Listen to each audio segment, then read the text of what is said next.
Welcome back to another episode of Not Just Another Story. This week we've got the fourth guest on the show, first female guest, and I'm over the moon to introduce Katie Shutt. I think I've pronounced that right. Yes. Yes. How are you doing, Katie? I'm good, thanks. How are you? Yeah, I'm not bad, thank you. So jumping straight into it, followed you for a little while on Instagram, Facebook, stuff like that. I think I potentially might have crossed paths like a few years ago out and about in town. I hmm can't really remember, if I'm being honest. I just know we've got like quite a few mutuals. Yeah. So I thought after seeing your like content stuff you do, I've just thought that you'd be a fantastic guest to have on, especially for like the female audience. hmm So congratulations, you're the first woman on the show as well. Thank you. I don't know if you know, I've briefly spoke to Amy Rooks as well, so I'm seeing if she'll come on in a few weeks' time. Yeah. But yeah, as of now, you're the first episode and you'll be the first to go live as well.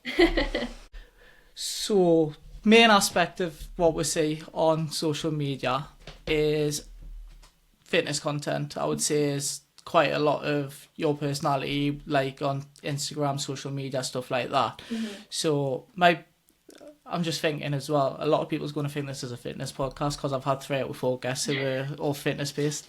So how did you get into fitness? Like, I've asked every guest this because I think each person's reason's different, and yeah, so if you just want to dive into that.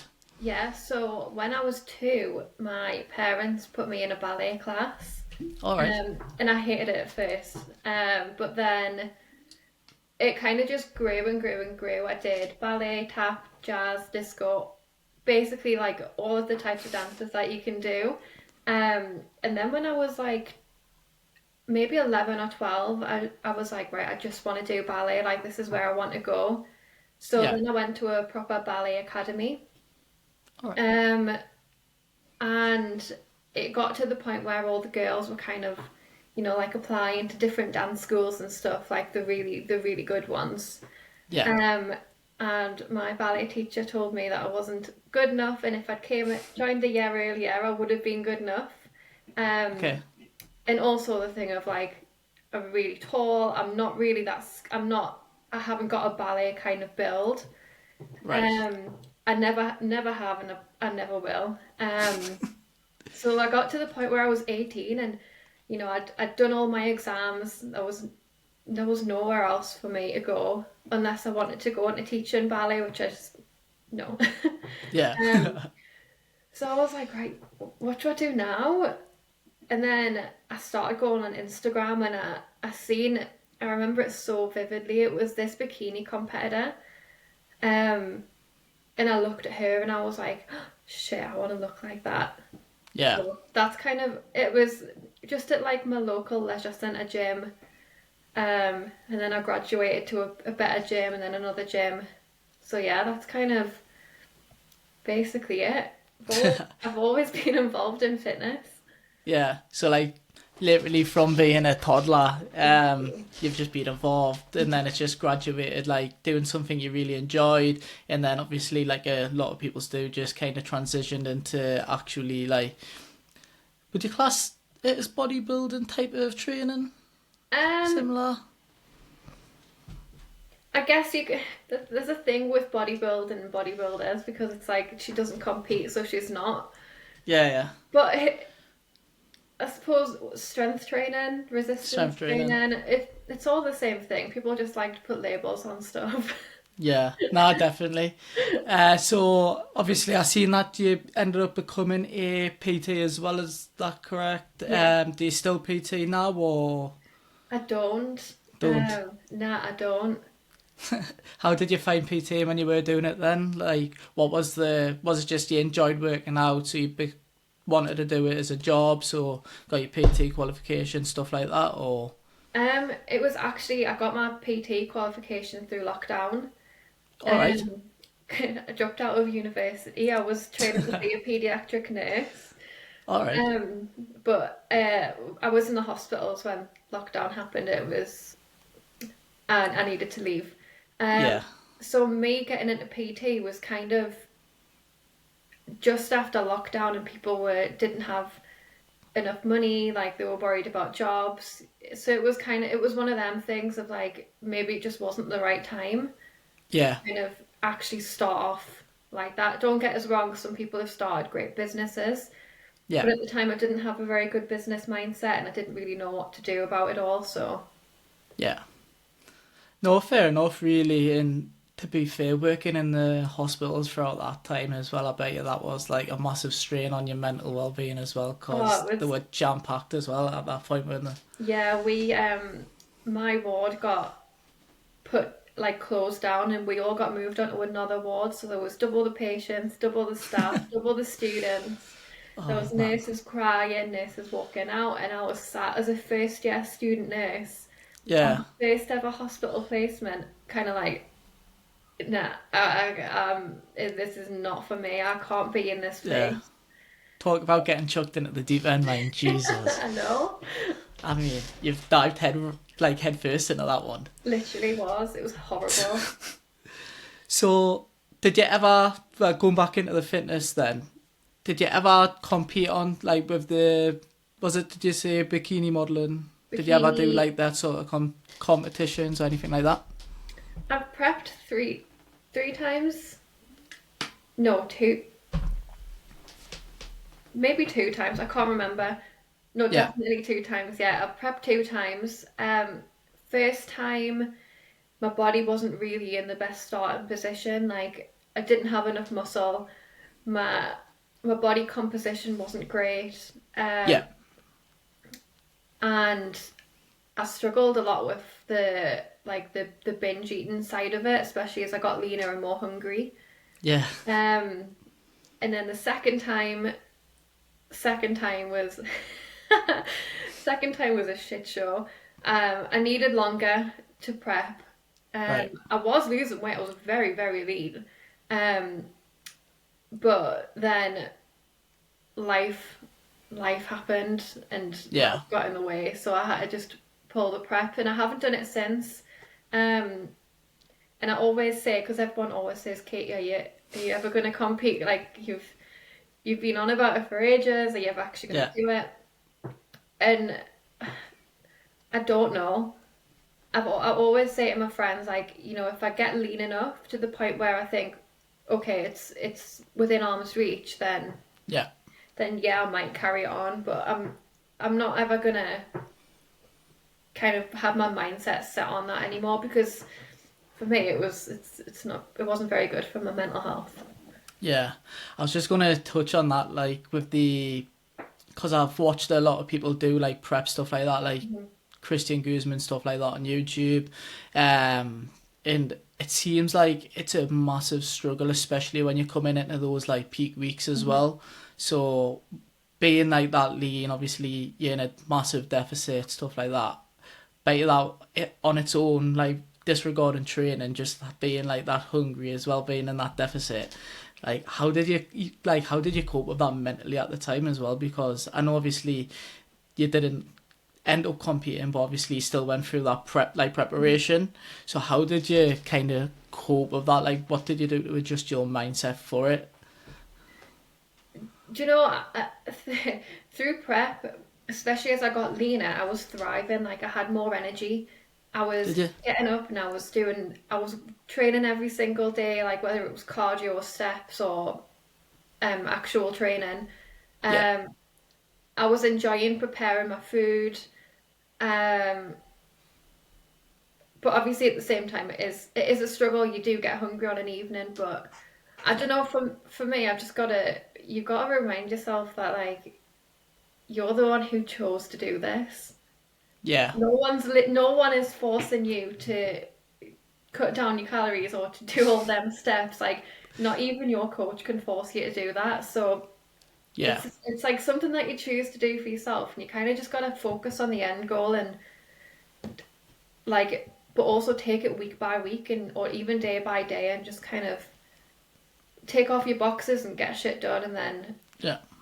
by the end of it you're 5 weeks out and you're the leanest you've ever been. So Yeah.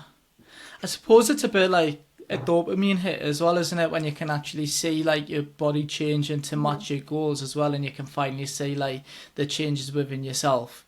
So like you're getting that dopamine hit from following through as well, aren't you? Really. So that probably gives you that little bit more energy and shows you like, oh, we're hitting the goal. Let's carry on doing it. Let's not fall at this last hurdle type of mentality. 100%. Like I remember, it was when my abs first started coming through, and I remember it was really hot outside, and I was in the kitchen. I was taking a video of me posing for my coach, Yeah. and for the first ever time, I had actual lines in my legs, and I was like, "Oh my god!" And then I went outside and sent a video of my abs, and you could see them, and I was like, "I've never been this lean before," and it's weird because you through prep you have these points where you don't think you're lean enough or you think you look amazing. It's like really polar opposites in your mindset, which messes with your head quite a bit as well though.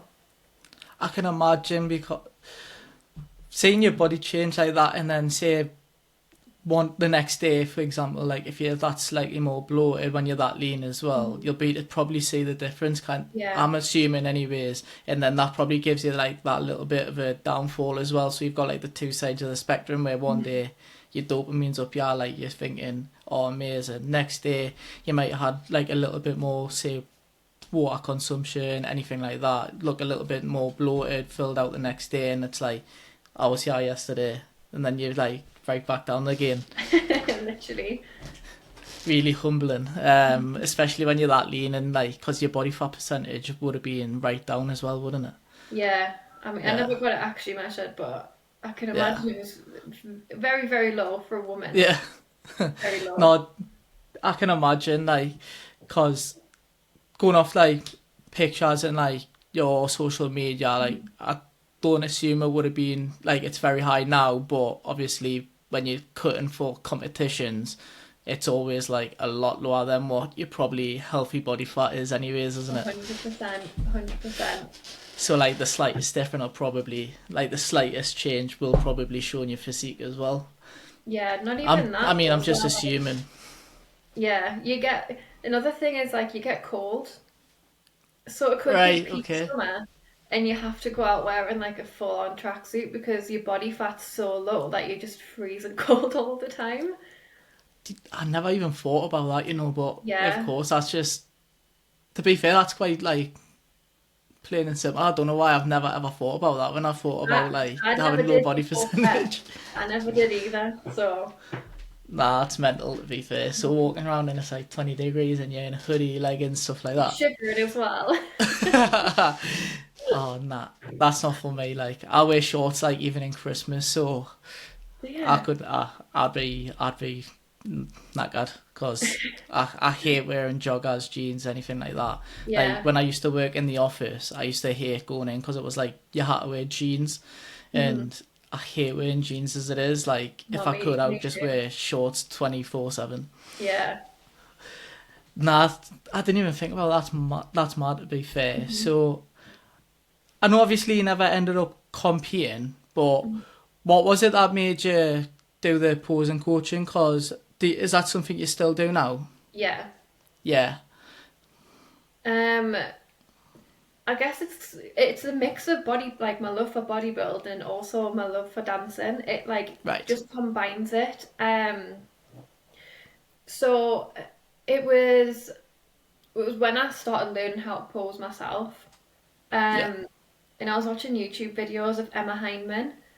Now actually I've had the luxury of actually getting posed by her as well, which was like a full circle moment. But she's like the best in the game, honestly. She's amazing. I'll have to check her out. Yeah, she's great. She's from Newcastle as well, but she lives like down the country a little bit now. All right. But yeah, it was something about like the movement of it, and it was kind of a bit like ballet in the way of like you needed to be flowy and you needed to have like the smooth arm movements and like present yourself in more or less a similar way to ballet. I don't know, it just kind of felt perfect. So I started off just posing women, and then I fell into posing for men's bodybuilding, which Right, okay. that I never ever thought that I would do, because it's so polar opposite. Like I don't even pose for any other women's divisions apart from bikini. Right, okay. And then I started doing men's bodybuilding and classic physique, and I was like, how? But I really enjoy posing the men. It's the poses are a bit not easier, so to speak, but most of them already kind of know the like what to do, because most lads who go to the gym pose like that in the mirror anyways. So Yeah. yeah, with the girls, it's like a lot more technical, and it takes way more patience than what it would for a lad. I might get some hate saying that, but No, to be fair, a lot of lads who, like, this is me just being stereotypical as well, but like on paper, lads like who go to the gym have massive egos anyways, don't they? So most you're of right with them. what you're saying. Like a lot of them are in the, like, my gym now, it's just open in Wales and the One Gym Fitness, Oh yeah, and they've literally got a posing like studio thing with like the lights, the mirrors, everything like that. yeah. So you always see like the lads like doing like one of them ones in the You have mirror if with there's a the. posing room in a gym, you've just got to go into it. I've not been in. I'm waiting until like my body actually changes before I step foot into that room. But yeah, slow progress. We're moving though. Yeah. But yeah, so when it comes to the like technical side of the posing, what is it like that kind of? Because I never got my head around it when watching men, so I think women's going to be twice as hard as well. But like you can just tell like the tense and 24/7, but the smiling as well. Like I don't know that, like in my head, if that was me, like I could not keep that smile. So Yeah. like how, like, can you just talk me through like steps of like how you can kind of coach that into somebody? Because I think that would be hard, especially for beginners as well. It's practice. Practice. So if I was to pose in front of a brand new person right now, Yeah. and I am not the absolute like queen of posing, but they would say, "Oh, it looks so effortless, like it looks so easy," and then they go and try it, and they're like, "Well, how did it look so easy when you were doing it? But I'm finding this really hard." It's Yeah. just practice. Like the more that you do it, the more comfortable you'll feel doing it, and then you will be able to smile, and you will be able to look like you're not uncomfortable on stage as well. Yeah. So that's basically it, really practicing. Yeah. So like kind of doing it so it's kind of just like Like habit more second than anything. nature. Yeah. Hmm. No, it makes sense to be fair. And I know you said it's a lot harder with the females because obviously the lads kind of know a little bit more already and stuff like that, and it takes a lot more patience with the women. Who do you enjoy coaching the most out of the two? Would it be the women because you can see like the start to finish, or would it be lads because it's a little bit more like straightforward, or is it kind of in the middle? I would say it's neck and neck, you know. Like there's reasons for all of them. So like the women, like I love seeing like the difference between the before and afters. Yeah. Whereas the men, I love doing the routines. Because they have most of them usually do like a 30-second or a 1 minute routine on stage where it's like a little bit of a dance, and like most lads have two left feet.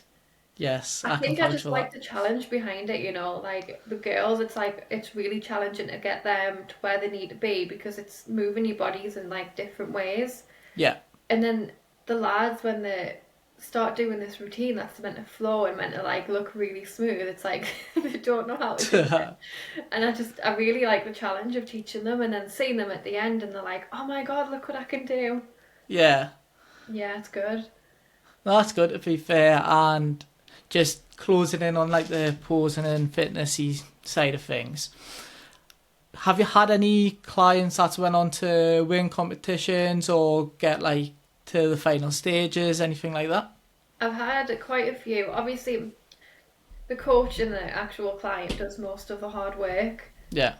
I'm only there to show them how to present what they've done, which technically is a big factor because if you can't pose well, even if you look amazing, you're not Yeah. going to win a show. But I think I've maybe had like 10 or 15 placings in total, whether that's like first, second, or third. Yeah. So yeah, I'm really, really happy about that. No, that to be fair, that's a good portfolio. To be fair. Yeah, it's crazy whenever it happens because it's like I don't know, it's like a little pat on the back. It's nice. Yeah. No good, and you should if you're getting like you say. Obviously, the coach will do a lot of it, but Yeah. you're kind of there for that like finished article. You're kind of making sure, rather than being like 95% ready, that like that 99 to 100% ready with the Yeah. final finishing touches. So no, definitely. Do you still work in the gym still, or not No, anymore? I basically live there, so Yeah, I see you there every day. Because I was just going to say, would you never kind of do like the PT and the posing coaching it hand in hand in the future? um I don't know. I don't know if I would want to go down the personal training route again. Right. Um Maybe online Yeah, I because was thinking like online you could potentially do it, like if someone's coming to you saying, oh, I'm about to enter our competition, and then be like say an online coach for them, like be that side of it as well as like the posing coach and kind of do the two in one. Would you ever do something like that, or do you think it's just predominantly be the posing? I would never pose. I would never coach competitors. All right, okay, fair enough. Um, because because I'm not gonna say what I was gonna say, but I would rather stick to coaching like your typical like Sally who just comes to the gym. She wants to get in amazing shape. Like she's really like prepared to do what she needs to do. Yeah, But I wouldn't pose. I wouldn't coach competitors. Mostly because I'm not educated enough. right. Like I obviously I know how to coach someone, but when it comes to actually like getting them properly ready for a show, Yeah, I don't really know like the full science behind it all, and I like to know everything before I go into something. So great mentality to have, to be yeah, fair. Be an expert in the field before obviously doing stuff. uh-huh. I wish I'd done that with this, but I kind of just leapt straight into it because I was like, why wait? Sometimes But you've got to. yeah, but nah, I'm very much like you and everything else I do, if I'm being honest. Before I move on to one thing, I like to have like the thing I'm currently doing, like expertly done. Like I know the ins and outs of everything of it. Like it's a bit of a nightmare, but it's like on a day by day basis I can't even function without a to-do list. Like I need to have Yeah, a checkbox because I'll end up just doing something else unless I have like a list wrote down or me something in too. the reminders. Me So too. I think it might just go hand in hand then if that's the case, because Probably. yeah, I'm very much like that. Hmm. No, that's brilliant, Katie. Thank you for that. So other than obviously your posing coaching, you do bits of modelling, and then is it just OnlyFans as well, or is it like other sites? Just OnlyFans. I do have an Admire Me account, but Right, I never. It's never use it. I know I never use it. Yeah. So with the OnlyFans, what was it that kind of made you like make the leaps, like start doing it? Because I know obviously there's a lot of people who do it, and it's kind of there's a lot of money to be made in it. Let's be honest. Mhm. So like, what for you? What was it that kind of made you go down that route as well? Um, I wanted to do it when I was 18, Right. and I actually made an account, but I never like posted it anywhere because I was too embarrassed. Um, and then fast forward to last 2 years ago, me and my ex-partner were talking about making one. So, Right. we created an account, but nothing ever kind of got posted. It was a thought and then it was done and then we broke up, so All right. Um and then last year I was like, right, I closed down my beauty business And I was like, right, what can I do now? How else can I make money? Yeah. So I was like, right, why not? Like, I've I've got the time. I know what I want to do. I know that girls can make a lot of money from this. Yeah. So why don't I just give it a go and see how it goes? And it's went really well so far. Like, I managed to take myself on holiday for the first time ever. Yeah. Um, like I hadn't been on a holiday since I was just turning 18 and that was a family holiday. So, Yeah. mhm. So now that's amazing. So was it just like a solo holiday as well? So just yourself or? Yeah. Yeah.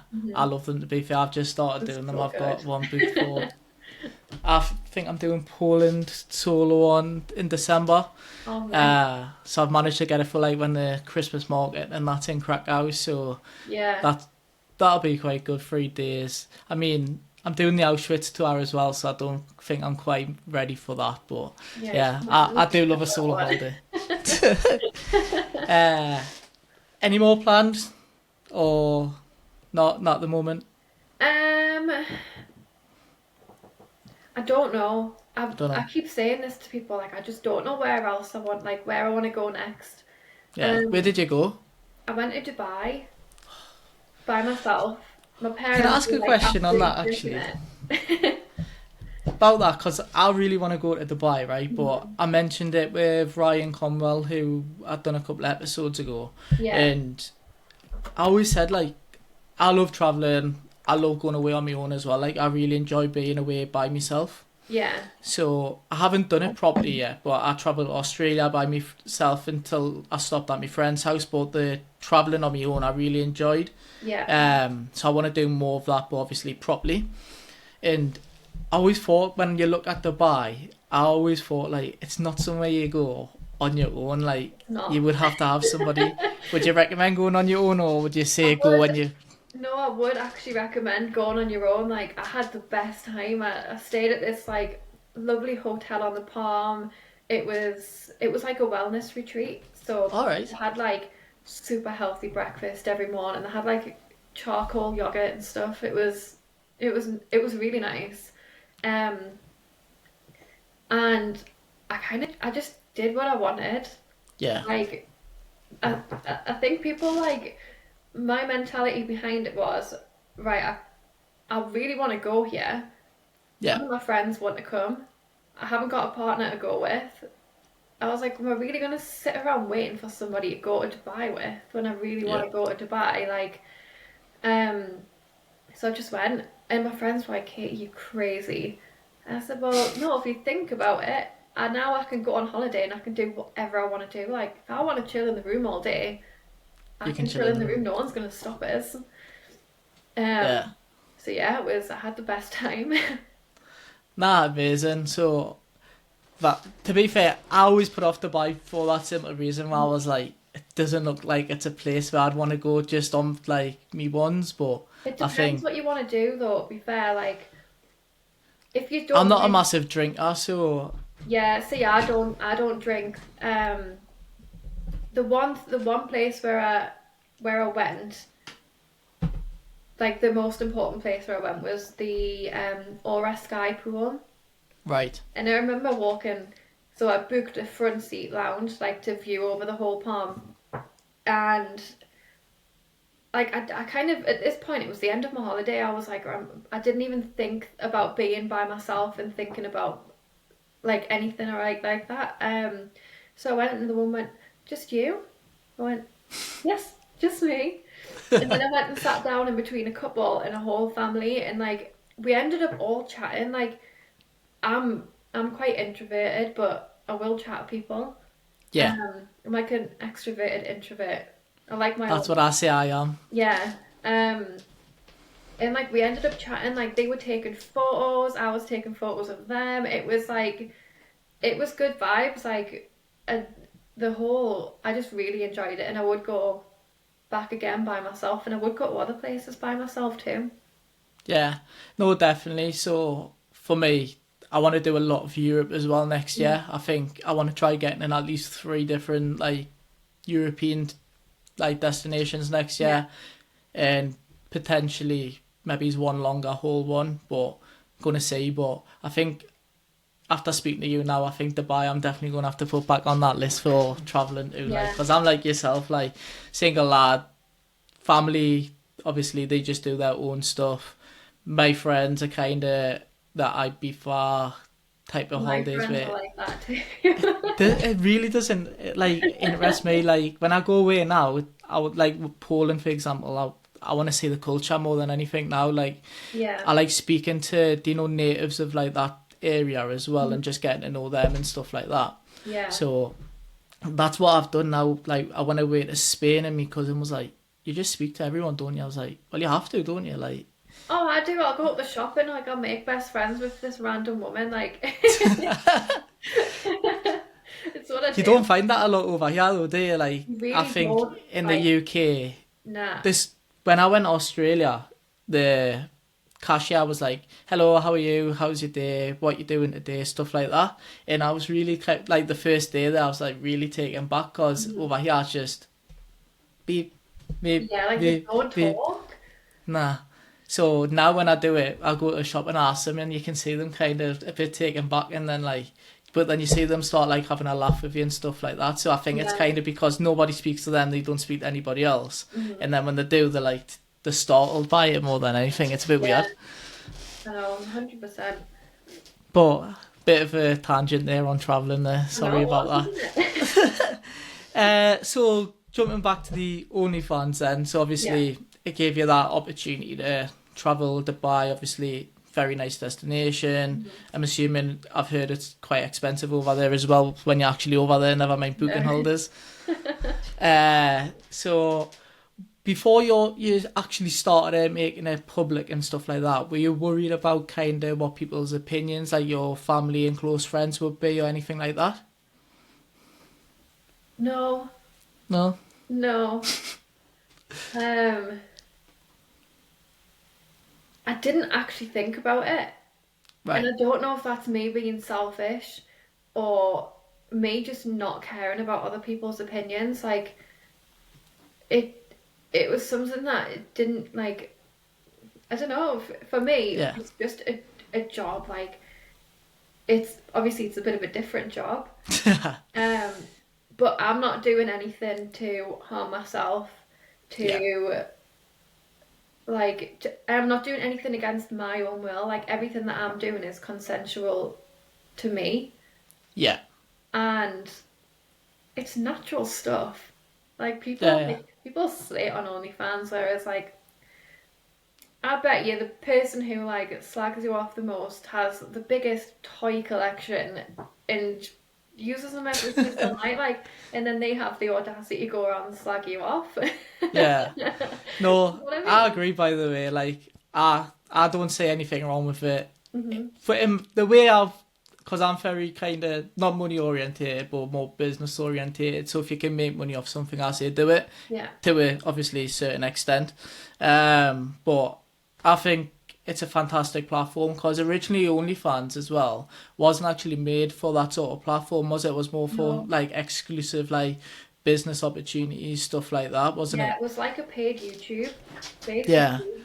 A Um, little bit like is it Patreonic or yeah, something like that? Patreon, I think it's called. Patreon, yeah, that's the one. Yeah. To be fair, OnlyFans are bringing back like you, like I don't know, like on there's sometimes like random videos of people like cooking or driving a car or Yeah. stuff like that. So I think they're trying to like have a bit of everything on there. Obviously, to make Right, money yeah. for OnlyFans, the actual business, but Yeah.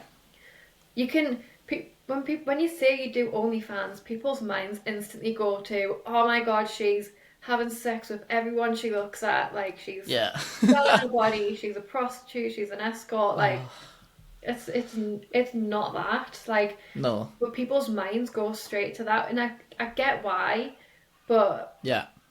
at the same time, it's like, why don't you ask about it? Yeah, exactly. I would rather So, someone have a conversation and say, what is it that you actually do?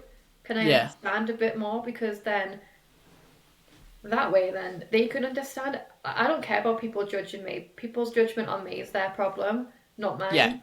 But I don't know. Yeah. No, I think that's a great way of putting it as well, and hopefully, obviously, this platform and other people's platform and have interviews with other guests can kind of shed that light as well, Yeah. because there is a lot of I would say like a negative opinion on it, but at the end of the day, they're not doing anything that most people slating it wouldn't consume like themselves. So if it wasn't OnlyFans, they're gonna be watching something for free on like other like sites, like from a Exactly. male perspective. They'll sit and like slag off, like females and know and stuff like that, like, oh, have you seen this person they're doing OnlyFans? Where that person saying that will probably be the same person who then goes and watch something on the internet on a night time Or by themselves. or they might make personal videos for themselves. What's the Exactly, difference? yes. Like the only thing OnlyFans is posting them. Obviously, And you've you, got people who are actually like actual content creators, we'll yeah, call yeah, them, who have this as like a full-time job and they go and do proper productions and stuff like that. But yeah, most people, it's just home movies. yeah.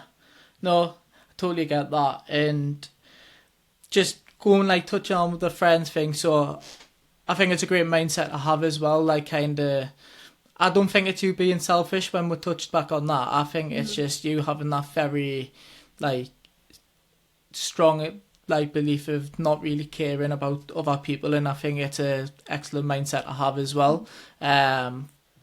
Something I will always struggled with, so I wanted to do YouTube years ago, created 2 videos, I think, deleted them, stopped doing it because people, like, said a couple of things. I was like, nah, not for me. So I think Isn't it?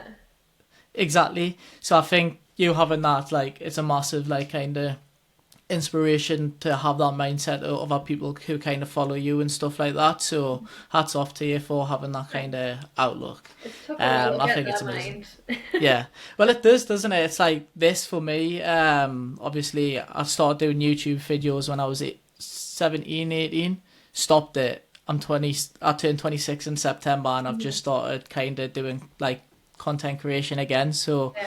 it's took me what 6, 7 years to get back to here.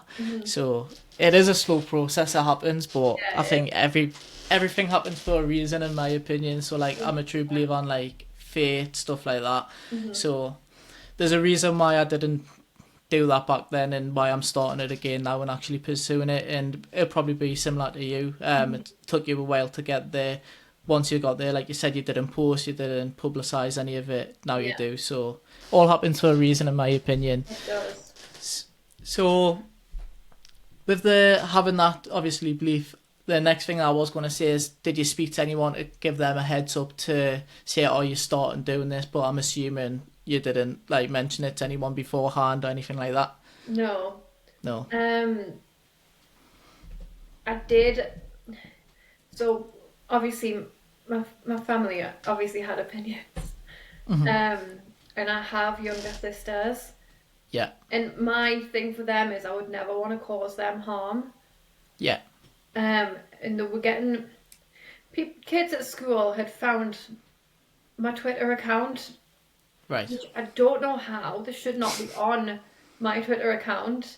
Yeah. And were obviously saying stuff to my sister, or they would Right. follow Okay. me on Instagram and like say stuff, and she was getting upset about it, so I had to just go through and block them all for her, which I Yeah. was absolutely willing to do. I mean, the children at the end of the day, it shouldn't be looking at any. Obviously, I know young lads do, and some young girls do as well. But Yeah. like, I don't know. It was. I was just trying to protect my sisters, 2 sisters' safety. Yeah. So then obviously I pulled back on the type of content that I was sharing on Twitter and stuff as well. Yeah. No, that's a thing. Social media can be so good, but it can also be so bad. Like with all the fake accounts and stuff like that, I really think social, and like age-wise as well, I really think that social media should be at a place now. If you're making an account, you have to upload some form of ID now and literally have 18 and over. Well, so do you know on Instagram how you can get the blue tick? You have to pay for it. So Yeah, you have to upload a form of ID to prove that you're a real person. right. The only reason I did this, but did the blue tick thing, was to make sure my account didn't get deleted again. Right, Because okay, it yeah. gives you like an extra like level of security. But then you can also have controls on your account where you can do it 18 and over. Okay. I don't know if that's on like a normal Instagram or just one what's been like verified, but I'm not sure. they are starting to kind of like put things in place, but then what does that mean for social media? Is it like, I don't know. Yeah. No, I agree. For mine, it's just, my opinion on it is social media is a fantastic environment if it's used correctly. However, in a lot of So cases, bad. there's a lot of people who don't use social media correctly and they use it for the Yeah. wrong reasons. And you see, like, a lot of it's like with celebrities or influencers and footballers, stuff like that, is it's a lot of fake accounts with like cartoon images or like fake images and stuff like that. So Yeah. for them type of accounts, that's why I think like when you ever, even if they don't do a age like limitation, even if it's just to make that social media, you have to upload some like photo verification Yeah. just to prevent that. Because I think if they start doing that, you'd still obviously get the negative comments, but I would like to edge me bets that there would be kind of a high percentage that does fall from it and it wouldn't be as bad.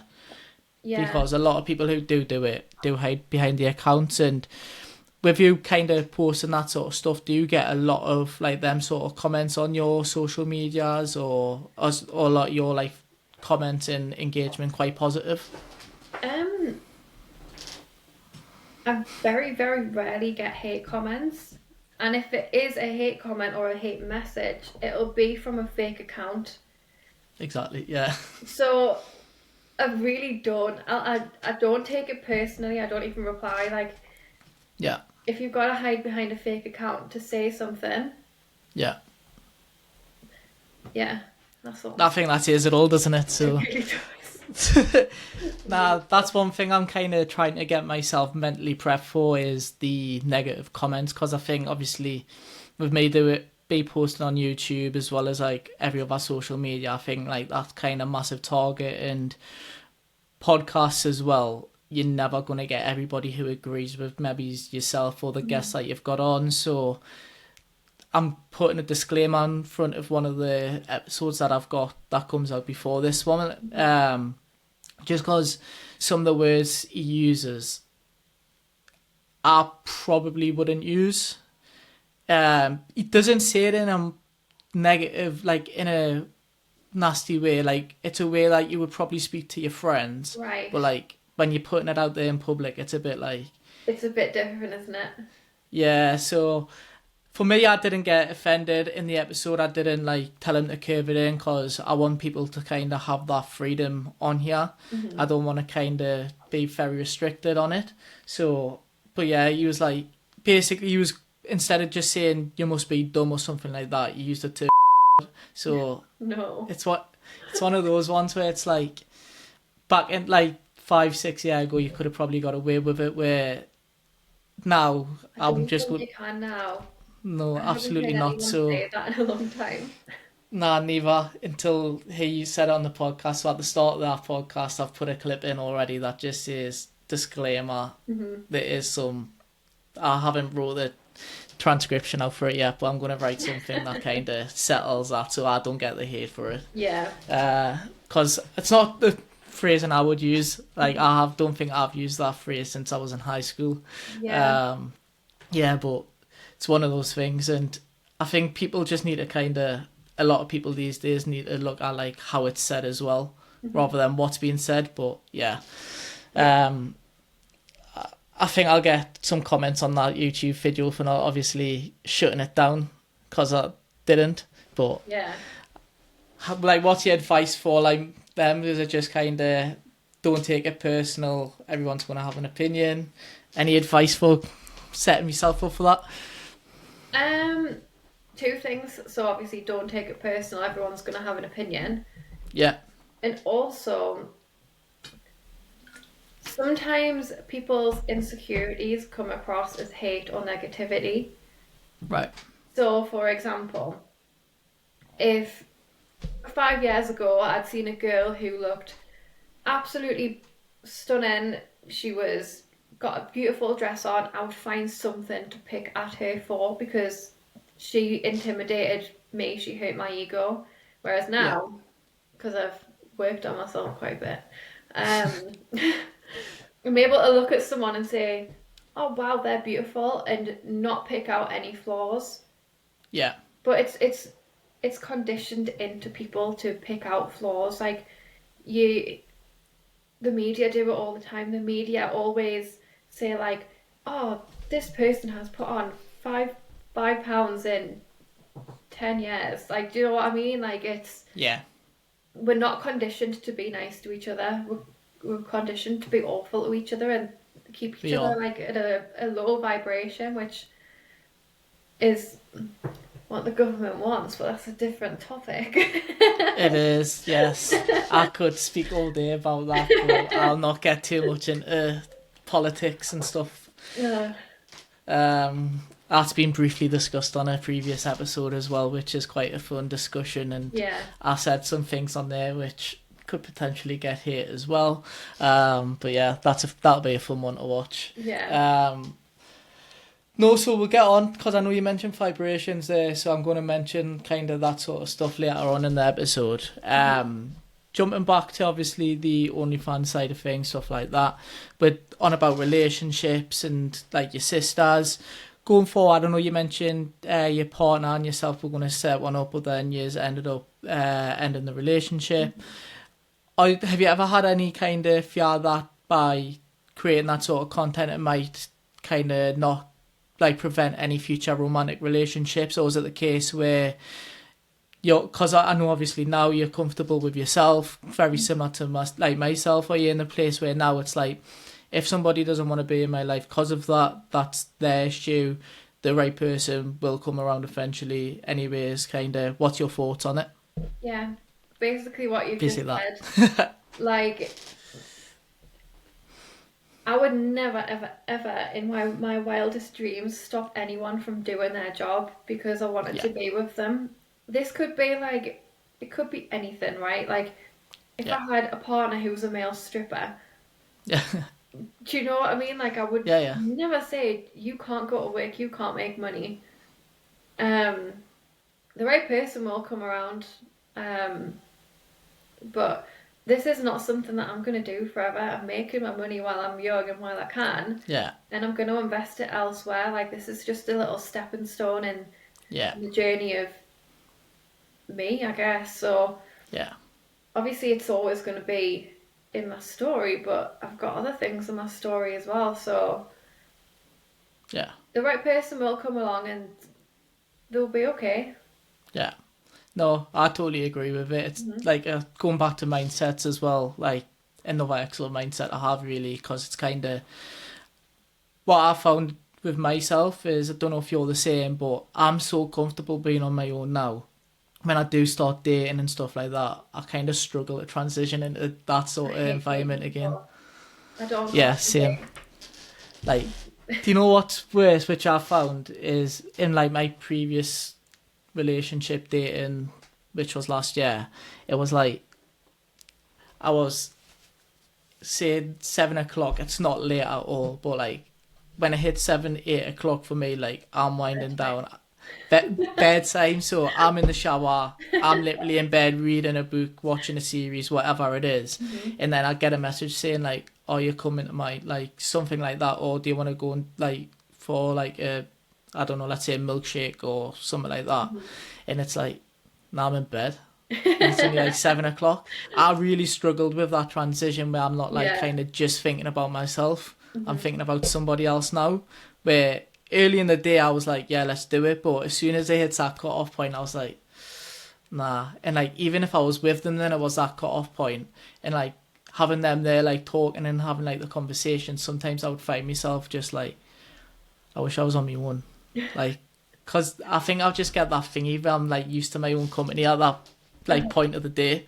So Yeah. I really struggle with that part. I don't know about yourself, of like having that transition period.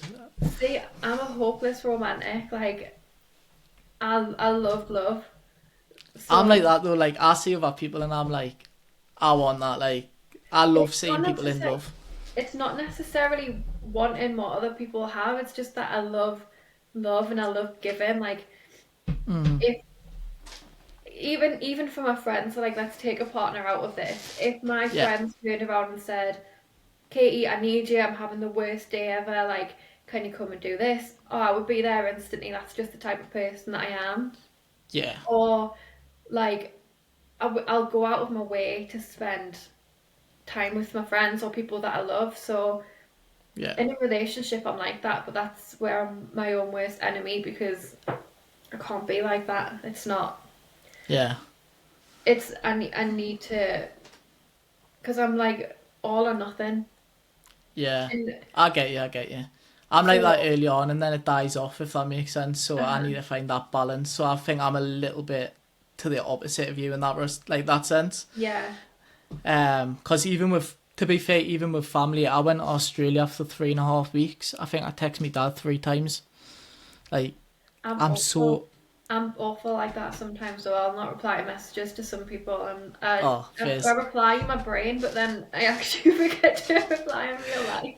You see the notification, you think about what you're thinking, then I'll be like, I'll reply to that in half an hour. Yeah, Go and do whatever I'm doing, then I'll just not reply. yeah, That's me. yeah, Like you said though, like making time for friends and stuff like that.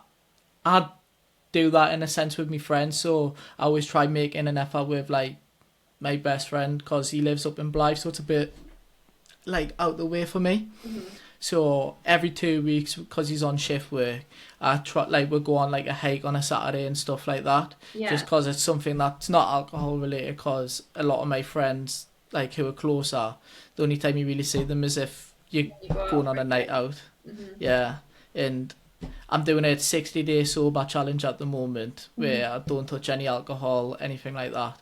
I'm on day 21 today, so I'm a third of the way through.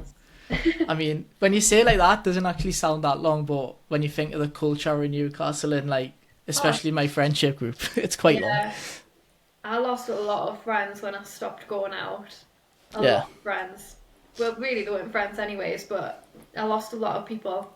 yeah. All because I didn't go out and get drunk anymore. It's No, crazy. that it is, because like there's no alternative, is it? Like my friends always invite me out, and it's like, just come, just don't drink, bring the con, stuff like that. So they do, like, hats off to them, they'll always try to include us. But late nights and stuff like that, like, I like being up, Hello. like, I'm up at 5 o'clock every morning to go to the gym, like, before work. Yeah. Like, I don't really enjoy the late nights, but I'm like that with you. Like, in that sense, like, I just like doing stuff that's not alcohol related. I'd rather, Yeah. like, go, I've never done it, but like, go to the museum, like aquariums, like beach. I like when it's sunny and stuff like that. I've got the dog down, like time out all the time. Yeah, we go to the So beach all the time. Absolutely. yeah, Sometimes, I've like, been, last time we were there, I'm sure we were there until like 10:30. yeah. And it's It's so great. relaxing though, isn't it? It really is, and it's like by that time of night, like there's no one else on the beach, so you can act like a child. I do that anyways. It's just great, honestly. Honestly, I love it. Do you know what I've never done on the beach as well though? I like, even though I like used to go quite often as well, I've never had a fire on the beach. I haven't. And I've seen loads of people, do you know, recently, like over the last few days with Yeah. having the nice weather, I've seen loads of people with the little rocks with the fire in the Yeah, middle. no. And I've never ever done it. I was like, that would be quite nice actually. I've never actually I done it. know, but probably one of me and my friends would probably fucking fallen in the fire. Yeah, I'd probably end up setting the rest of the beach on fire if it's me, to be fair. Nah, but that's great as well. Obviously another tangent there. But Yeah. I did warn you that we'll go on quite a few, so I gave you the heads up. So just jumping back in, I know before you mentioned obviously with the content you do and stuff like that, it's not nothing people wouldn't do on their own anyways. So do you like have boundaries with what you create, and Yeah. has there ever been a point where you've looked at like kind of how other people are doing what they're earning by doing more, and kind of been had that kind of argument with yourself, like shouldn't a situation of doing a little bit more to get like extra income, anything like that? Yeah, so I only do solo stuff. Right. But of course I've looked at people who are making actual like movies with other people. I'm like, Bags. oh my God, they're rolling in it. Like, should I do this? But then Yeah. I wouldn't be doing it for the right reasons. Yeah. And partially it's because I wouldn't want it to affect a relationship in the future. Yeah. No, makes So total like sense. if I was to go and sleep with like hundreds of boys, Yeah. I wouldn't want a partner who had done that with hundreds of girls. So it has to be like mirrored. So I can't do Yeah. one thing and expect something else. Yeah. But I have considered it. Yeah. I mean, there's people making like millions.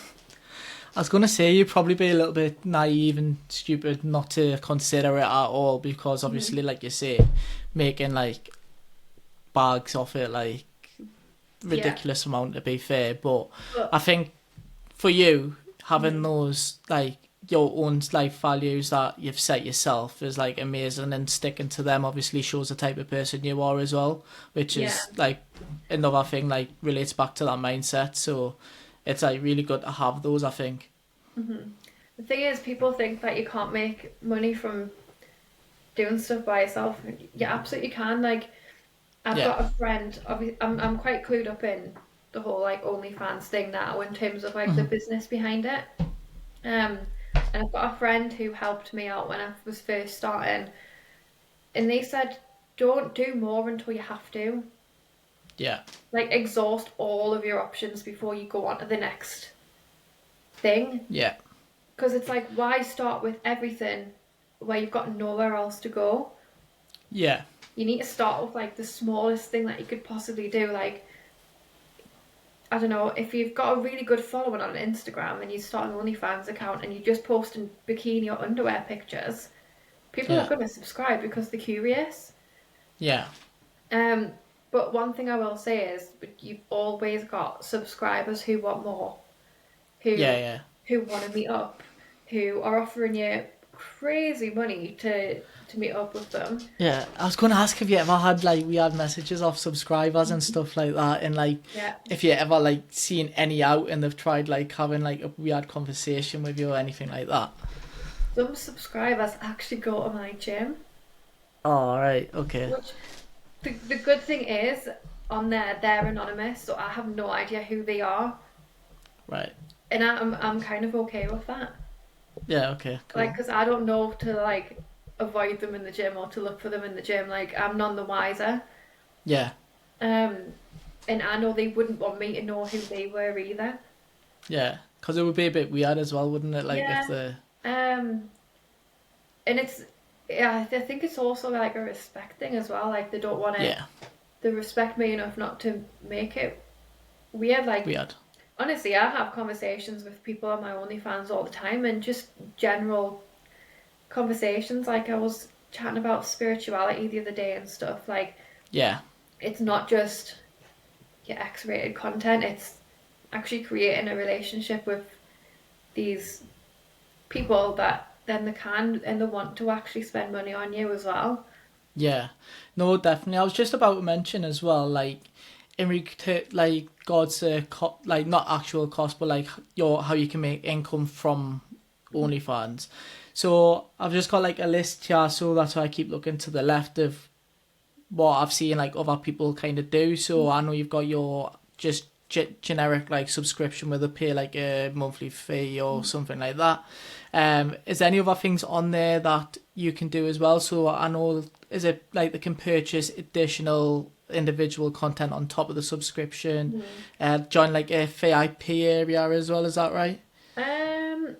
Not The only reason I'm got this list is because I watched something with Jazzy Pineda who does it, and right. she's quite big on OnlyFans, and I know she does something similar, but hers is free to subscribe to, but then you've got like a pay for like content and VIP area and stuff like that. Yeah, so there's different ways that you can go about it, and I've considered both. So you can either have a free page where you get thousands of subscribers because your page is free. Yeah. And then you've got to fish through all of the people who are who are time wasters, who want everything for nothing, to find the actual people who do want your stuff. Or you can charge for your page, get less people coming in, but people who will actually spend money. Right. Yeah, I'm with Well, you. it's like a balancing act. It's like, what do you want to do? Some girls do both. Yeah. Some people do have a free page and some people have a paid page. Yeah. I'm kind of in the middle of that, I would say. Like, mine is paid, but it's not overly expensive. Yeah. And then all of my content on the actual main feed is not explicit. Right. So that gets them onto the platform to actually have a conversation. But then everything else is pay-per-view. Yeah. And then they can tip you. They can purchase things off your Amazon wish list, which is handy. It saves you money. It's not them actually giving you money, but it saves you money in the long term. Yeah. So what's the Amazon wish list? Is it like stuff that you kind of put on there that you want and then they buy or put some money into a pot for it, or what is it? So you can set it up so that they can purchase it for you, but they don't actually get your address or anything. It like Amazon automatically kind of figures it out. I don't know how, but yeah, that's pretty cool. So you just give them like the link, and you can add basically whatever you want. Obviously, if you're doing OnlyFans, you want to add related stuff, but people also just buy you like nice gifts just because. So it's helpful, and then with them stuff like, I don't mind sharing this, but I do like try on hauls on my actual main page. It doesn't go anywhere else. It's just on my main page. And then people really enjoy them, so it gets more people to buy more stuff, and then it gets people to actually buy content. It's like filtering everything down. It's quite complex. Yeah. No, it does. It sounds like it. And to be fair, I know you mentioned back when you'd done your PT, you didn't have like a very business brain. But then obviously you had was it a beauty salon as well before? Obviously. I did, yeah. Yeah.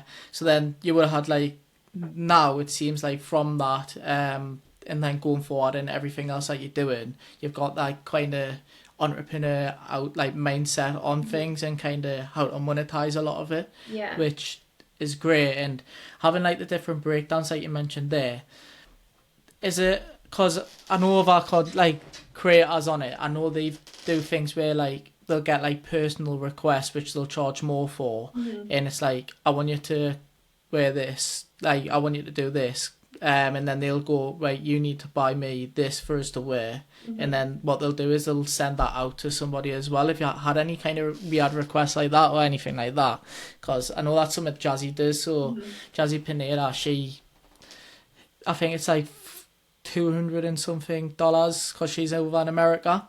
So essentially what they do is they'll sit like, it'll be specialized for that individual. They'll request her to do something and wear a certain like piece or whatever, and she'll go, this is how much it costs, you need to buy it for us. So probably similar to the Amazon wish list, she'll purchase it, do like whatever it is to a certain extent anyways to what the request is, but then what she'll do is she'll send them the like Watches War as well. Have you ever had like requests or anything like that? Because for me, when she said that, I was like, that's a little bit strange. Like, it's not something I would ever imagine anybody being comfortable, but I suppose if they're purchasing it as well for her, it's a bit better, but it's quite a weird request. Yeah, I've had requests to send people worn items, but I just no. No, yeah, it's pretty weird. Like that would it doesn't weird me out of it. No, it doesn't sit right with me. I don't like the idea of it. Yeah, no. Don't Nah, get us wrong. fair enough. If it's like a t-shirt or like socks, Yeah. underwear, absolutely Nah. not. No, so strange. Yeah. Nah, that is very strange as well. Makes I us feel totally agree. violated thinking about it. Yeah. Now that's why I thought I asked, because I know it's something she does, and when she mentioned it on the podcast I was watching, so it's Max Tuning. I don't know if you've heard of him, but he has his own podcast and he's like friends with us. So I knew if I watched hers ahead of this, I can make sure I keep it like respectful as well, because I don't want to say anything Yeah. kind of out of term or something that may upset you, Yeah. because I respect what you do as well. So like, when watching that, when she mentioned that, I was like, I'm going to ask that simply because in my head, I can't work around how that somebody doesn't find that strange and a little bit cringe as well. But now I'm glad. A lot of Well, not girls glad, but a lot of girls who make a lot of money from just doing that. yeah, I would have. After them, like half of the stuff you probably don't even have to wear. I'm sure you can get some sort of like spray or like make some sort of concoction that looks like the underwear was being worn, or you can Yeah. get your bloody boyfriend to put them on. I don't know. Like there's probably ways around it. It's just Yeah, I personally not for wouldn't you. do it. Nah, Not fair enough. If to be fair, if it was the other way around and like it was me, I'll be like you. It's not something I would do. Like, it would cringe me, like not cringe me out, but it would freak me out a little bit if somebody was like, if I knew somebody had something that I used to wear. Yeah, nah, not for me either. yeah. And then final bit of question on like the OnlyFans kind of segment would be, because it is a business, and like any other business, do you do kind of research on like other content creators, what they're selling, what they're doing, kind of what their prices are, anything like that? To an extent, but I also keep my own lane. Yeah, Like, there's so many people on OnlyFans. Like, I've listened to some really great podcasts, and yeah, I've watched some really good videos, and I've seen some content creators doing some amazing stuff, and I can take inspiration from that. But yeah, me, like, my personality is so different. Like, you've got girls who are quite rude to their subscribers, or girls who don't actually chat, or girls who just send out mass messages all the time.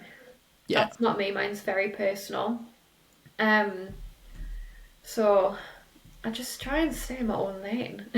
Yeah. No, fair enough, fair enough. No, that's fantastic as well. So I suppose you know where you're at, you're happy where you're at as well. So like again, going back to the mindset, it's a good outlook to have, isn't it? Like when you kind of know where you are and you don't kind of need to venture out or anything like that. I was just wondering kind of from a what like market research, so say like if you had your like beauty salon for example, like when you had that sort of business, you would kind of see what the same things that you're selling or treatments you're doing at like that price. You would like kind of have a look to see what other people would like sell that for. Is that something that you've done as well, kind of Yeah. see like if you're kind of lowballing yourself, or if you could increase prices a bit, or if you needed to bring stuff down, anything that you've done like that? I've done it, but I've also some people who I've seen are not charging enough. Yeah, so they're lowballing themselves. Yeah. Yeah, Whereas I think I charge the right amount for what I'm putting out. yeah, And some people might be like, "That's way too expensive. You don't even have anyone else on your OnlyFans. It's all by yourself." That's okay. Some there's people yeah, who do buy stuff. Like it's the people who are spending money, not the people who want discounts or freebies. yeah, yeah, I'm not aiming for them people. yeah, So I don't know. I think I'm charging the right amount for. yeah. No, that's great. Fair enough. With the conversations as well, this is literally the final one. I just forgot to ask it with the other, like the VIP parts and stuff. Do you charge for the conversations as well, or does that kind of come with the subscription, or do you have a mixture of both? So you don't have to. They don't have to pay to talk to you. Right. However, if they're wanting like certain sessions, we'll say, I would charge them. I wouldn't engage in a conversation because it takes my it like it uses Takes your my time. time up. Yeah, Um, Especially if they're wanting it like a consistent message. Like I've got to ignore everybody else. I've got to stop what I'm doing, yeah, and I've got to just focus on that one thing. So yeah, I do charge for certain conversations. yeah. No, amazing. Like we say, it's a business at the end of the day, so you've kind of got to. So that it's been informative, to be fair. Like, it's not something that I've ever looked into or anything like that. So finding out like that more in depth stuff is like I mentioned before the podcast, I'm the type of person who loves having like those like deeper conversations, and I think obviously this, once it goes live, there will be like women who have thought about it and maybe it's not like yourself, like a few years ago, not kind of had that courage to put something out there. So maybe he's listening to this, finding out a little bit more of like the business side of it as well. Like, And I'm always hopefully it free goes out and helps someone. if anyone needs any help. I'm always free Yeah. to give some help as well. See, love that as well. So we'll touch on at the end of the episode as well where everyone can find you, all your different kind of social medias, OnlyFans accounts, stuff like that as well. So moving on, it's kind of natural transition, I suppose, to touch on the modelling now as well. So this is something that's a little bit more recent, isn't it? That going off like obviously what I can see. Where did it kind of come from? Did you reach out to photographers? Did they reach out to you? I know a lot of it probably came from the fitness side of things more than anything, I'm assuming. Um, when I was 12, I applied for modelling agencies. All right. Got accepted. They called the house phone. My mum answered it. The landline, not like a normal telephone, the landline. My mum answered and just told me off for. So I was like, all right. So, my first photographer who I worked with was 2019, and that was fitness related. They reached out to me. Yeah. I had done some stuff beforehand with a veneer company, Right. and I don't like the photos, so they never posted it there. But yeah, since 2019, it's kind of when the ball started rolling, and then I like kind of got approached by more people, and then found out what websites I could put my portfolio up on, and then decided to actually apply for an agency. Yeah. And it's kind of just went from there. It's like I've met one person who's introduced me to maybe like 5 people in the industry who are really, really good at the jobs as well. So Yeah. it's cool. Yeah, I suppose that sort of industry as well, a lot of it does have stuff to do with networks and being in with the right people rather than actually having like the talent looks, anything like that. Because I think modelling, it's a very unique industry in itself, but at the same time still very saturated. So Yeah. like there's a lot of people in it. So I think having those right connections will definitely help as well. And I've seen like on your links, is it Scintillate? Yeah. Yeah, and yeah, I've always seen their name kicking about. So I suppose like that agency is quite a, is it an agency? Is that right? So they're an influencer agency. Yeah. The modelling agency who I'm with are based down in London. Yeah. And then I'm with Scintillate for like a influencer agency, and also Lavish Influencers who it's kind of like the same thing. But yeah, I work with them 3. Yeah. Then obviously also get work on my own because I'm good at what I do. Yeah. No, yeah. And we mentioned obviously off air about having the 2 Instagrams and then getting locked out and couldn't get back into Yeah. it. And your following on that Instagram was huge as well. So that would have been, if it was me, I would have been devastated if it was me. I was so. Did it happen a couple of times first or? No, so story behind it is, was I think I must have been going to the gym one morning, opened the cupboard door, a jar of peanut butter fell out and smashed my phone. Right. So then I was obviously panicking and was logging onto my friend's phone to go on Instagram and like message my boyfriend at the time, message what any like do anything that I could. Yeah. And then by the time I got my new phone, logged into my Instagram and it incorrect password. Your account has been suspended or something. I was like, no. Yeah. But I was really upset because I was making money through that Instagram account, so Yeah. it is what it is. So how easy do you find making money on Instagram in regards to different social medias as well? Like, being like, I know like the term influencers like chucked around quite a lot, but like being kind of having that online presence, because you don't really hear about Instagram like getting like a lot of kind of income, deep brand deals and stuff like that. A lot of it, more so now, is kind of YouTube's always been obviously a big like place, but TikTok more than anything. A lot Yeah. of people are obviously, because you can grow on there. All it takes is one Really, video, doesn't it? really easy to grow on TikTok. Instagram, I prefer Instagram. But that's because Right. I don't know how to use TikTok. It can Right. TikTok was a thing, and I just never got on board when it first came out. Like I'm literally just joining the party now. Yeah, I'm the same. Yeah, it's children's app. Instagram is for adults. Um, but no, on Instagram, making money through like brand deals, but you can do it through like affiliations. Yeah. Where someone has a promo code, someone uses your promo code, you get a percentage back. Yeah. That's probably how like most people do earn money through Instagram. And Yeah. then you've got actual collaborations that are paid, Yeah. which are rare, and the people will only go to the right person. And most brands, they might be able to gift someone something for free and get the same content. Yeah. So they'll try that first without Yeah. paying.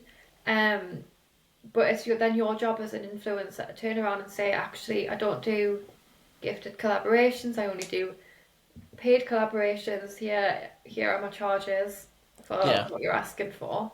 And they can either say yes or no. And if they say no, then that's fine. You move on to I was the about to say, like, worst case scenario, that this is my outlook on everything in life now. Worst case scenario, all everyone's going to do is say no. Yeah, literally What's that. what's the worst can happen? Exactly. And then you've also obviously got where Instagram actually pays you. Yeah. I don't really know how that works. I don't know how many followers you need to have and stuff like that. I know on Reels, you can get people who like gift you Yeah. and give Okay. you Cool. money. But I don't know the ins and outs of how like the monetization thing works on Instagram, but Yeah. Yeah, I was going to yeah. say, like, it's a bit more set out, like, because I've looked at TikTok and stuff like that. So on TikTok, you only need 1,000 followers and you can kind of start monetizing Right. stuff, because it's very similar in the sense where they've got like a TikTok shop, and what you can do is you can create your own showcase on TikTok, and if people buy the product through like your showcase, you get like a small percentage of the sale. Right. So I've done it like, because I've got one for the dog, which is kind of non-existent at the moment. I just haven't done anything because I haven't been anywhere with him. But like I hit 1,000 and then started working with like dog toy companies, stuff like that, quite early Yeah. on. And the showcase as well, so put stuff in there. People's bought like literally dog biscuits and stuff like that, and you just earn a percentage. So it's very similar in that aspect with the, rather than having a discount code, they'll just go on to your showcase, purchase. I think you can do something very similar with Amazon as well. Yeah. I think you can do something similar with that as well. I think, I can't remember what it is, but I see a lot of people on TikTok with it. And then obviously YouTube, once you have to obviously upload so many videos for I think 6 months, and then you can start kind of monetizing off that. Where you Right. never kind of see anything on like Instagram in regards to actual monetization from Yeah. Instagram itself. So that's quite a good one. I might actually look into that just Mhm. for my own kind of satisfaction, because Yeah. I'm nowhere near getting monetized on Instagram. I think on my personal account I've only got like 1,000 followers, maybe 1,500. Mhm. But I think it's interesting because obviously I know quite a lot with YouTube and TikTok, but I know nothing of Instagram and Facebook. I know even less. I only know how to Oh no, market on nothing about Facebook. Facebook. So yeah, I know how to do it the opposite way, where I pay them to boost content and stuff Yeah. like that. I've done that Literally. as a job, so I know that part, but I couldn't tell you about the others, so that'll be interesting. I'm gonna have a look at that. Yeah. Back to the modelling though. How nervous were you on your first shoot compared to like when you shoot now? Can you, like, for me, I would be nervous like doing any sort of like like photo shoot, anything like that. I would be very nervous with myself until I got comfortable in the environment. Mhm. So I don't know about yourself. Like, how did you find your first like photo shoot? Um. Yeah, I was nervous. I didn't know what to expect though, so I didn't know what to be nervous about. Yeah, Um. It was more. I wouldn't really say it was nerves. I just think I didn't know what to expect, so I kind of just was there like, what should I do? yeah, Like I didn't know. like Like posing stuff like I that. knew nothing. Like I Yeah, literally went in. This guy was like, "I want to take photos of you," and I was there like, "Okay, cool." stand Um. still. So, but see now I still get nervous. There, Yeah, because I care about it a lot. So I want the photos to come out well. I wouldn't say nervous to the point where I'm like, oh my god. it's a Maybe different type of nerves, isn't it? yeah, it's like a maybe like an anticipation type of thing. I don't know, Yeah. but yeah, I still do like get a bit of nerves, but I do when I go and train legs in the gym. So you know. Oh, don't get started on, because that would be another tangent. Like, I've just recently had to move gyms because mine closed down. I was at Everlasting Biker. Right. That's now NRG. Uh-huh. And then obviously I moved to one gym when this in turn that shut down, and Mhm. it took me 2 months to get to the gym. Like, I was up every morning, getting to the bottom of the stairs, and I was just like sweating, like Too having a much little mini anxiety. panic attack. Yeah. I was like, nah, I'm staying in. So I used to do home workouts instead with the Uh-huh. resistant band, and I've only recently started going over the last like week and a half, two Oh, bless weeks. you. So it took me a long time to get Yeah. back into the swing of things, just because I think I was that used to the environment, so I know exactly how it feels about training. Mhm. No, so that covers modelling. So this is probably one of the topics where when I sent the discussion notes over, I didn't kind of know how to phrase it, word it, stuff like that. But I've seen you post quite a bit about it. So this is kind of the like astrology, like star sign stuff like that. Yeah. So I've seen you post a lot about it, and I don't know if I'm making this up because I haven't seen anything recently. But do you like? I don't know how to word it. Like, look at, not look, but use kind of crystals and stuff like that, or am I just totally No, I do. making that up? Right, you do. Okay, I knew I'd seen it. I wasn't sure though, so I was like, am I just making this up? If I've just put somebody else in like what I No, thought you that's did. right. Oh, brilliant. So at least I know it's the right person.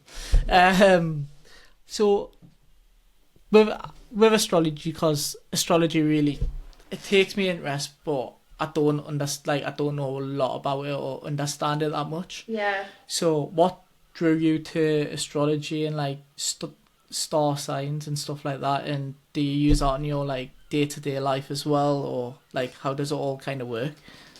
Um, how it works is your this is like a really deep subject. Your star sign is you've got three. You've got your rising, your sun, and your moon.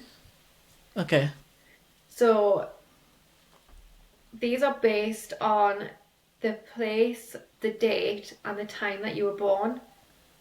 right. Okay. So you can put them in apps and like onto Google and stuff, and it'll tell you all of them. Right. So your sun sign is the sign that you would say, like, what's your star sign? You would say mine's a Libra. I don't know if yours is as well. September. Virgo. Virgo. Oh, Oh, what's that? That I feel bad now. I know a few Virgos. Are you late September? I'm a Libra. Yeah, late end of September. Say I'm the 11th, so I'm Right. Virgo. Yeah, same as mine. That ooh doesn't sound good though. Jesus. They've all got. I've got a book on it somewhere, but it's each one has different characteristics. Right. Okay. So your sun is who you are, like at your core. Like I'm a Libra at my core. Like there's absolutely no doubt about it. Mhm. Your rising sign is what you present as. Right. So mine's an Aquarius. I present as an Aquarius person. So like I know a few Aquariuses, and they're very like logical, business minded, like very forward thinking, very Yeah. strong minded, stuff like that. And then I'm a Libra on the inside, so like I'm very indecisive. I'm thinking about everything all of the time. Right. And then my moon sign is, think of it as like who you are when the lights go down. It's like your emotional side, your darkest, like deepest. Mine's a Scorpio, which I'm gutted about.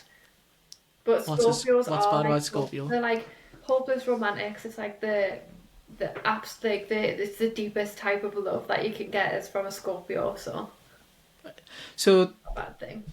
do these like when you read like you mentioned a book or like put it on Google and that? Mm-hmm. Do you get told what all these are? Yeah, So so if you if I Google put it into Google, characteristics of a Virgo, you'll be shocked because it'll be like it'll be spot on, and I don't know how I don't know how it came about, but I'm doing that now. By the way, I'm not ignoring you. that's what I thought you were doing. Virgos who were born between August 23rd and September 22nd on Earth sign represented by the goddess of agriculture and wheat. They are said to have many characteristics, including, oh god, perfectionists, analytical thinkers, helpers, organised, sensitive, control freak, and to be fair, I can't argue with any of these characteristics. That's pretty spot on, to be fair. Then further down it's got, on the appearance, Virgos are humble, self-effacing, industrious and practical, but under the surface they are frequently natural, kind and sympathetic, as befits their zodiac sign. Virgoans are methodical and quick thinkers, yet they have so much mental energy that they are frequently stressed and tense. Fair enough. That's pretty accurate. Like, I might have to look into this a bit more because it's not It's the astrology. most I've got is reading the newspaper. Do you know, and it's got your star sign for the week. That's the most I've got into it.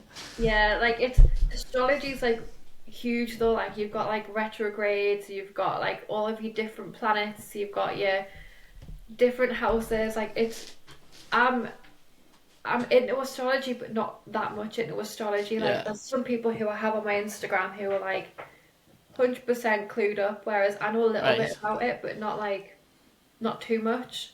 Yeah, I'm with you.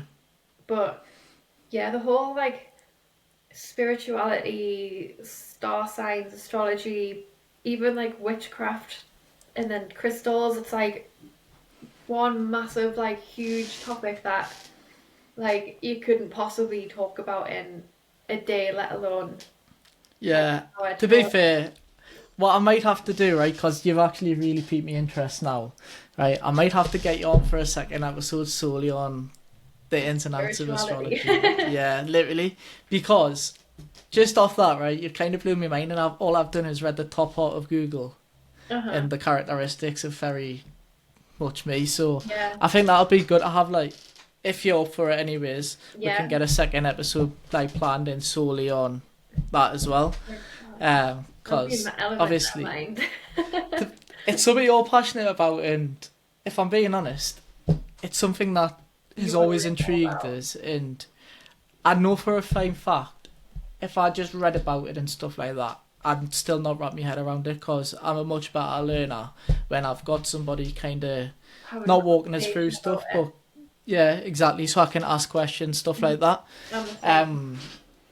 So we will still touch on a little bit on here, but it'll not be ins and outs, so don't worry. Yeah.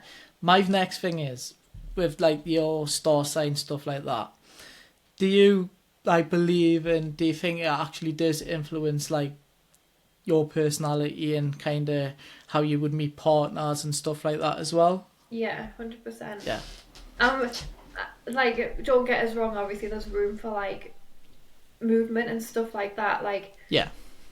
for example, a September Libra versus an October Libra, they're very different people. Okay. So like you could be a different type of your star sign. Right. Okay. Would So there's like wiggle room. yeah. But Okay. it's I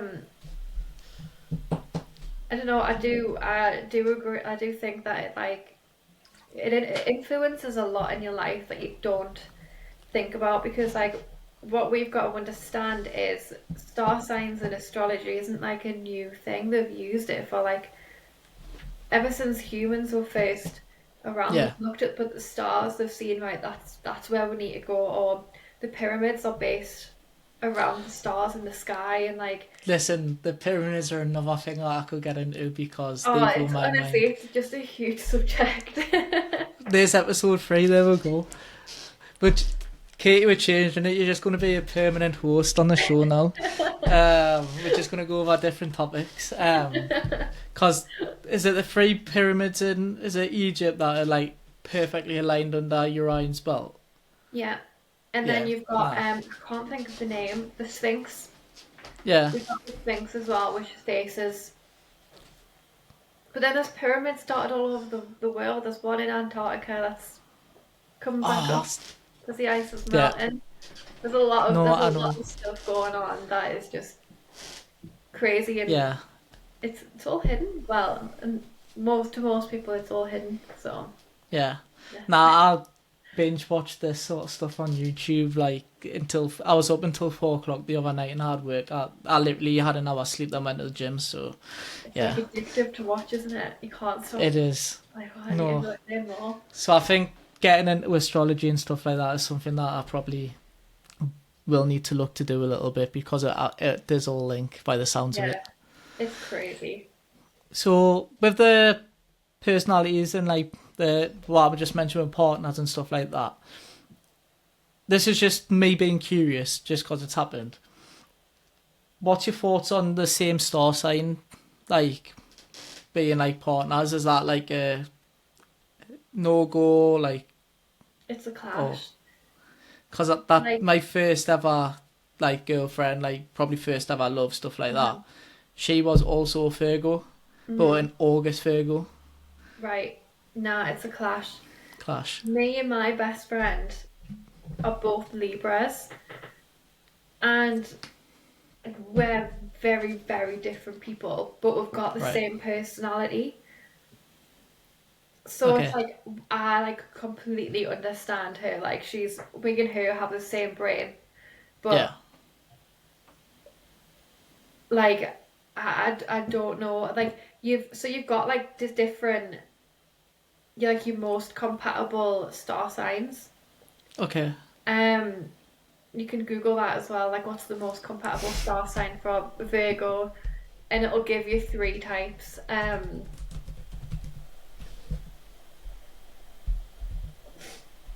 Let's see what it says. I don't know what mine are.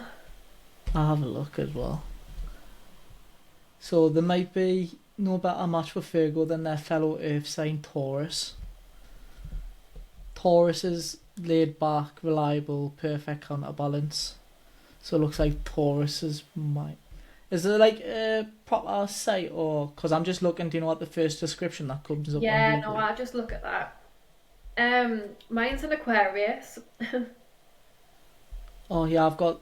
See, on the second one that comes up, it's got most compatible matches for Virgos, Gemini, Sagittarius, and Pisces. Pisces, yeah. That would make sense. But yeah, That's it. mine's Aquarius and Gemini. Right. Say me dad's a Gemini, he's But June. Libras should avoid Virgos. Really? Yeah. I need to tell my friend that actually. I need to tell her. Oh. that see that going off our conversation, we're very similar, like, but that's a bad sign. Might not get you on then for the next episode. I Might start arguing. be banned. Now, see, you've just really interested in that. I'm just going to save like other questions I've just thought of for getting you back on instead. I'll write them down after we've wrapped it up. It's like a whole load of stuff that could possibly be spoken about. Like it's crazy in depth. No, definitely, and obviously, this and I kind of had an idea about where I think if I'd done that, that'll be more entertaining because I'll literally know nothing, so I'll be like a child Mind blown the back whole at school. time. Yeah, so that'll be quite entertaining to be fair. So take like moving away from the star sign. So something I have even less knowledge about is the crystals. Yeah. Like this might have to come into this next episode as well. Yeah, but it's a huge topic as well. But basically, in a nutshell, you've got crystals are from the earth. Well, some of them are man-made, but yeah, most crystals are from the earth. But so are diamonds, rubies, I don't know, gold. Yeah. It's just so happened that the expensive ones were deemed more precious than these crystals. But all crystals have healing properties associated with them. Okay. So they can all be used for different things. Some of them are also linked to chakras in your body. So if I like just stop there, like if we go back hundreds of years, well, thousands of years ago to when there was no anything. Yeah. As humans, we're sensitive to vibrations and frequencies. Okay. And everything is a vibration or a frequency. Yeah. So these rocks have certain vibrations associated with them or certain frequencies. Yeah. So people have always used them. It's just suddenly they became like this massively popular thing. Like everyone has crystals, but not everyone knows how to use them. Like you can make like crystal grids. You can wear them. You can have a bath with them. Like and then like it's different hands for different things. Right. Okay. There's a lot of stuff when it comes to crystals. Right. So next question I did was, could you explain for viewers like how you would use crystals for healing and like manifestation? But I thought, will that be a very long topic, or is there a way you could kind of dumb it down a little bit? So you've got like, you've got a clear quartz. You can use that for absolutely anything. All you have to do is sit with it and put your intentions into it. This might sound strange. Literally, you can just sit with it in your hand and think about what you want this crystal to do. Like, do you want to, I don't know, get better health? Do you want to attract your soulmate? Do you want to attract more money in your life? You can program this into this little crystal. Yeah. That's like the most basic way to use. So like you don't need to go out and buy like all of these different expensive crystals. Just buy a little piece of clear quartz and keep it on your energy, like keep it on your body. If you want to attract something, you wear it on your left hand. Okay. If you want to give something, you wear it on your right. Right. Okay. And then for cleansing your crystals, you want to have selenite. Right. Which is, you just pop it on top and it cleanses and charges your crystal, and it's pretty cool. To be fair, that does sound pretty cool, yeah. It's a huge topic. Right. Cool. I'm going to look in before, obviously, we get you back on and stuff like that, because if you're for, I'm definitely wanting to get back on just for astrology, never mind the crystals and stuff like that. But nah, I'm going to look into, obviously, that in a lot more depth as well, because that sounds pretty cool. And I know, obviously, they have always been around as well. It's just not something that I've kind of ever done, been aware Yeah. of, anything like that. And the whole point of the podcast is obviously to be more clued up about a more variety of things rather than just being like kind of in one like area. So last thing before we get into the 3 questions that I sent across is, do you manifest like a lot in life? Like, because I know obviously a lot of people say speak it into existence. Something that I do is, for ages I just used to write down everything that I wanted to do every day. Like, it was the same thing constantly. It's not really it is, but not on like a proper manifest, No, like how people do it properly. But you don't have to sit and like be intent. Like you don't have to sit and just like, I don't know, create a circle of crystals and light a candle on your head. Do you know what I mean? You can yeah, everything that you say is an affirmation or a manifestation. yeah, So, for example, you do you drive? I do. Yeah, Right. Okay. So you can go to a car park and it's really busy and you want to park close to the door because you've got to get loads of shopping. yeah, You can say, oh, there's not going to be a space, there's not going to be a space, there's not going to be a space. Whereas if you go, there's going to be a space next to the front, it's going to be perfect, dead easy to get into, I guarantee there will be a space. okay, It's it, it's like law of attraction and manifestation come in with each other. yeah, It's basically the same thing, just different names. right, yeah, I'm with you. Law of attraction, I would say, is more for spirituality and like your kind of typical person, whereas manifestation is more for the people who are like, I don't know, they're Yeah, basically the same things. yeah. But yeah. No, makes sense. Now, what I'll do is I'll leave the astrology, manifestation, crystals, all stuff there. Big topic. I'm just looking at the time as well, and obviously we could probably talk all day about that sort Oh, of stuff. absolutely And could. I know you probably want to finish getting ready for the wedding this afternoon as well.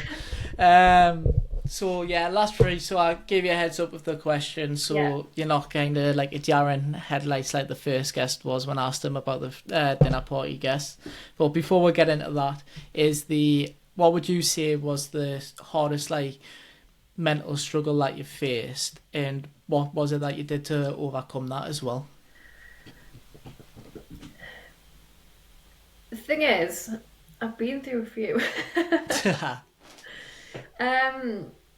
I would say maybe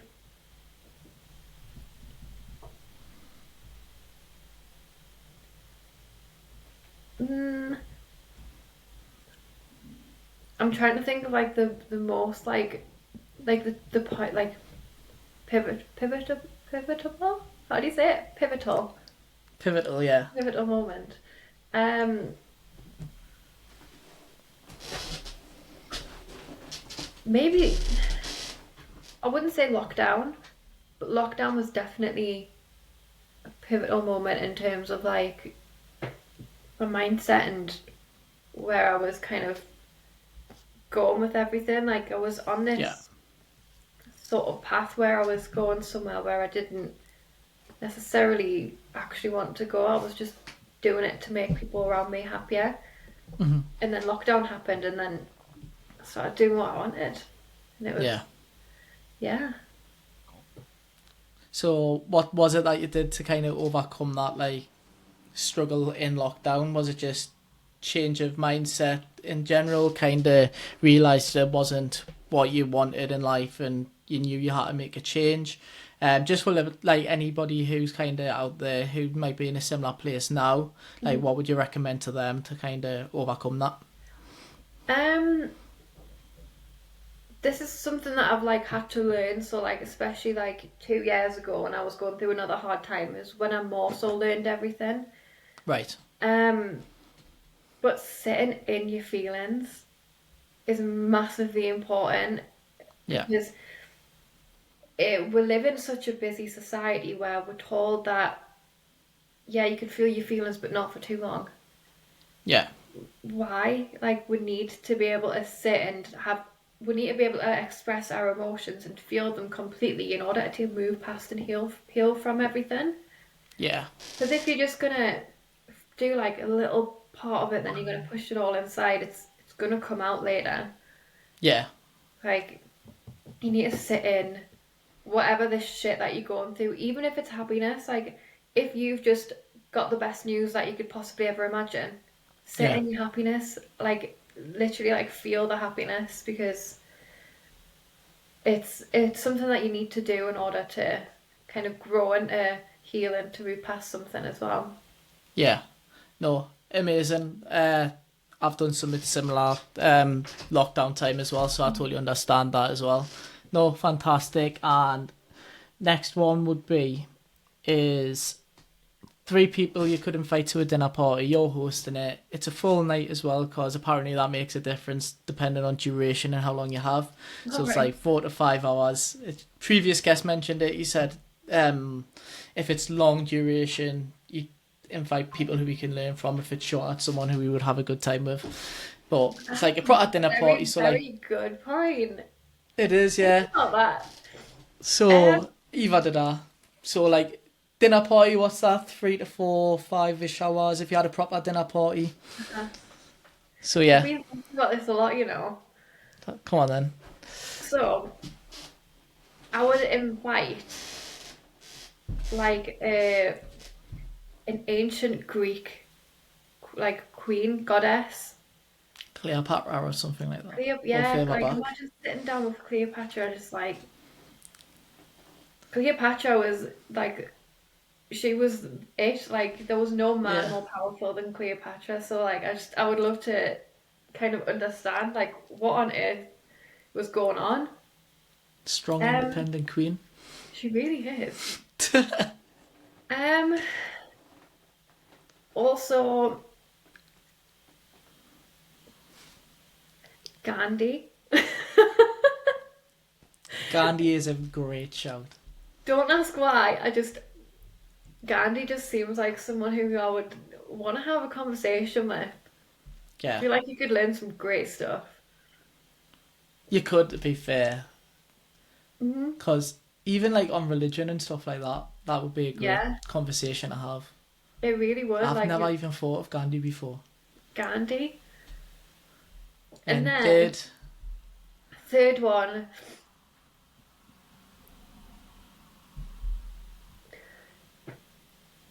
maybe someone who, I haven't got a name for this person, okay. but maybe like do you know, like, your spiritual healers, or like your witches from like way back in the day when like the witch trials and stuff were going on? Yeah. With them. Like, that's a very diverse and cool 3 options, to be fair. Very, very different to what we've had on in the past, and very different to that might potentially change my 3 after having that conversation. What were yours? Mine are so boring now. So one's Chris Williamson. Like, used to work with him. He's just a cool guy. Obviously he's got Modern Wisdom podcast. Yeah. The other one, I said Simon Squibb. Yeah. So He would be a good. To be fair, they're all good shots so far. yeah, so Simon Squibb was a bit of a weird one, because always said it wouldn't be for his business mindset. It would be more the case, like, why does he want to help so many people? Yeah, Like, I would like what to makes know him that as tick? well. Yeah, because I think I watch his lives on TikTok all the time, everything like that, and I think he's amazing with what he Yeah. does. So that'll be an interesting conversation, and that's not even the business side of him. That's just seeing what makes him want to give back. Yeah. In the third one, I can't even remember now. I think the third one changes quite a lot. So, Max Tuning. So, Right. I know I mentioned him earlier. He's a YouTuber. He's makes sour strips. I've got no affiliation with any of these products, by the way. They're just products that I like, so I have them on in the background. And yes, the sour strips are really, because I needed a healthier option, because I'm a sweet person. Yeah. And too. per serving, it's 107 calories per serving. So I was like, that's not too bad really for Horrendous. sour sweets. So, I mean, I have more than one serving a day, which doesn't really help, but Who would just have one and then leave the Yeah. whole packet open? because like one serving's like, I think it's only like 4 strips or something, so Oh, you've got to grab at least like 10. yeah, exactly. I go through like 2 or 3 bags of these a day, so. But they're my free, and that's just because it's people who I follow and close to. But after speaking to you now, I think I might have to have a think Sorry, about I've them raised the free. bar on like old people who could get into there. You have, like, it might have to be whoever it was who was in charge of Egypt when they built the pyramids, because I want to know how they were built, because that was not humans who done that. Oh, We'll get on to that. talk about this all day as well. Yeah, exactly. No, but that's a fantastic free. Thanks for that, Kate. You've just kind of made my brain start ticking now. Final one then is, what's one bit of advice you would give your younger self or anyone who was facing similar struggles?